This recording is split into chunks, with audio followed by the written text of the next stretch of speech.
தனுஷோட நயன்தாரா சென்டிமெண்ட். தனுஷ் நயன்தாரா இணைஞ்சு நடிச்ச படம் யாரடி நீ மோகினி.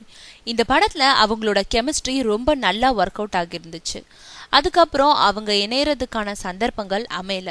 இருந்தாலும் நயன்தாராவோட நடிக்கணும்ன்ற ஆர்வத்துல இருந்து வந்த தனுஷ் தான் தயாரிச்ச எதிர்நீச்சல் படத்துல ஒரு பாடல் காட்சியில மீண்டும் நயனோட இணைஞ்சு நடனம் ஆடினாரு. அந்த படமும் வெற்றி பெற்றதுனால அந்த சென்டிமெண்ட்டை கருத்துல வச்சு மீண்டும் நயன்தாராவோட டூயட் பாட தயாராகி இருக்காரு தனுஷ்.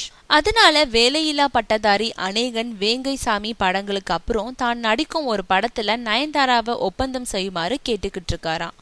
அதை அடுத்து நயன்தாரா கிட்ட பேச்சுவார்த்தை நடத்தின போது தமிழ், தெலுங்குல தான் கைவசம் இருக்கும் படங்களை பட்டியலிட்டு இந்த படங்களை முடிச்ச பிறகுதான் கால் ஷீட் தருவேன்னு சொல்லி அடுத்த ஆண்டுல ஒரு 20 நாட்களை எண்ணி கொடுத்திருக்காங்களாம்.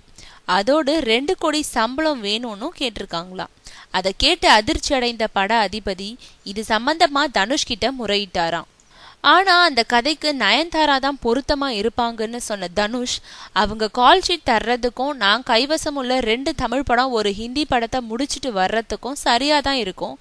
அதனால அவங்க கேட்ட தொகையை கொடுத்து புக் பண்ணுங்கன்னு சொல்லிட்டாராம். ஆக மீண்டும் தனுஷ் நயன்தாரா இணைவதற்கான சூழல் உருவாகி இருக்கு.